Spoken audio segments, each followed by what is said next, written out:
Hello viewers, KH story চ্যানেলে আপনাকে স্বাগতম। আমাদের গল্পগুলো সবার আগে পেতে নিচে থাকা সাবস্ক্রাইব বাটনটিতে ক্লিক করে পাশে থাকা বেল বাটনে ক্লিক করে রাখুন। আর আমাদের গল্পগুলোতে লাইক, কমেন্ট আর শেয়ার করতে ভুলবেন না।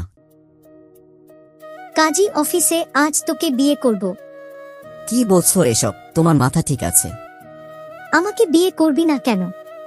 আমি কি দেখতে খারাপ? না, সেটা না, কিন্তু তোমার সাথে আমার যায় না। তাই নাকি? কিন্তু আমি যে তোকেই বিয়ে করব। আখি আপুর কথাগুলো শুনে চোখ আকাশে। একভাবে তার দিকে তাকিয়ে আছি। আরে ভ্যাবাচেকা খেয়ে গেলি নাকি? আমি তো মজা করছিলাম তোর সাথে। আপুর কথা শুনে কিছুটা স্বস্তি পেলাম। কই যাবে এখন? আজ তোকে গুছিয়ে আনবো। মানে বুঝলাম না। মানে তোর এই চুলের ডালা কাটতে হবে। খারাপ লাগছে দেখতে তোকে। লাগবে না, আমি এরকমই ঠিক আছি। আর একবার লাগবে না বললে থাপ্পড় মেরে গাল লাল করে দিব। আপুর কথা শুনে চুপ হয়ে গেলাম। তারপর দুজনে বেরিয়ে পড়লাম। আখি আপু গাড়ি চালাচ্ছে আর আমি চুপচাপ বসে আছি। কি হলো, চুপচাপ বসে আছিস যে? কিছু তো বল। কি বলবো? তারপর আখি আপু সেলুনে নিয়ে গিয়ে আমার চুলের স্টাইল করিয়ে দিল। তারপর দুজনে শপিং মলে গেলাম। এখানে কেন আসছো? শপিং করব। ও আচ্ছা, কি কিনবেন? আবার আপনি বলিস? সরি, আসলে আমার আপনি বলাটাই বেশি ভালো লাগে। আরেকবার বলে দেখিস, দাঁত ভেঙে দিব। আচ্ছা বাদ দেও তো, কি কিনবা তাড়াতাড়ি কিনো। আমি নিজের জন্য কিনবো কে বলল? তোর জন্য কিনবো। আমার জন্য কিনবে কেন? এমনি আমার ইচ্ছে হয়েছে তাই। আমার কিছু লাগবে না। বেশি কথা বলবি না। তারপর আখি আপু নিজে পছন্দ করে শার্ট প্যান্ট কিনল। আমি গিয়ে বিল দিয়ে দিলাম। আখি আপু বিল দিতে গিয়ে ঘুরে আসলো।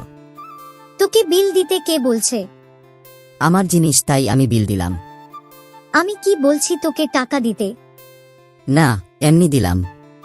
আরেকদিন যদি পাকনামি করিস তাহলে বুঝতে পারবি। চল এখন। আখি আপু আর কোনো কথা বলল না। রেস্টুরেন্টে গিয়েও আপু কোনো কথা বলছে না। মুখে রাগের ছাপ দেখা যাচ্ছে। আখি আপু ধীরে ধীরে আমার জীবনটাকে নিয়ন্ত্রণ করছে। প্রথম দিকে খারাপ লাগলেও তার শাসনগুলো এখন খুব ভালো লাগে। পুরনো কিছু স্মৃতি জেগে উঠেছে।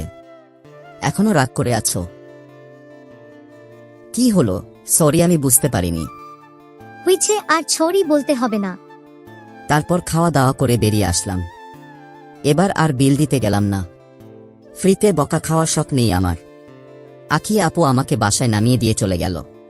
বিকেলে আর বাসা থেকে বের হলাম না। রাতে খাওয়া দাওয়া করে ঘুমিয়ে পড়লাম। পরের দিন সকালে ফোনের রিংটোন শুনে ঘুম ভেঙে গেল। ফোনটা হাতে নিয়ে দেখি আখি আপু ফোন দিয়েছে। হ্যালো আপু, বলো। কই তুই? কেন?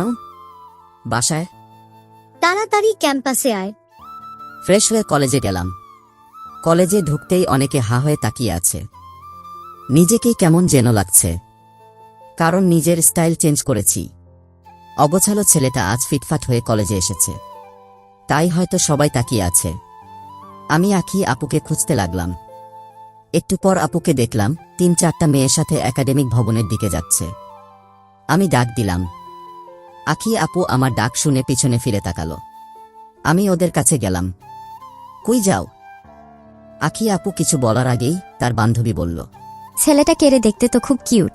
আখি আপু তখন তার বান্ধবীর দিকে রাগি লুকে তাকিয়ে বলল, তোরা যা, আমি পরে তোদের সাথে কথা বলছি।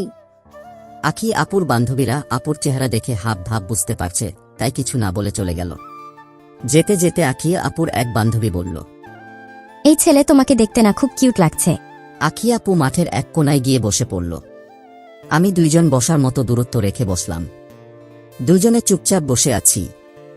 এত রাগ কিসের কে জানে। আমি তো আজ আপনি করেও বলিনি, কিন্তু আখি আপুকে রাগি লুকে অনেক কিউট লাগে। আমি কিছুদিনে লক্ষ্য করেছি আখি আপু রাগলে গাল দুটো লাল হয়ে যায়। আপু আজ এত রেগে কেন?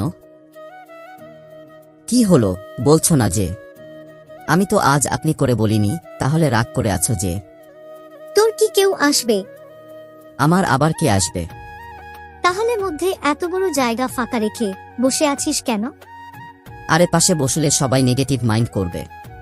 কেউ ভাববে না যে তুমি আমার আপু লাগো। আখি আপু আমার কলার ধরে নিজের পাশে টেনে বসালো। আমি তোর কি লাগি ভালো করে বল। তুমি আমার সিনিয়র, সেই হিসেবে আপুই তো হওয়ার কথা। আরেকদিন যদি এই আবাল মার্কা কথা বলেছিস তাহলে তোর খবর করে দিব। বলদ কোথাকার। আখি আপুর বান্ধবী কোথা থেকে এসে যেন আমার পাশে বসলো, তখন আখি আপু যা করলো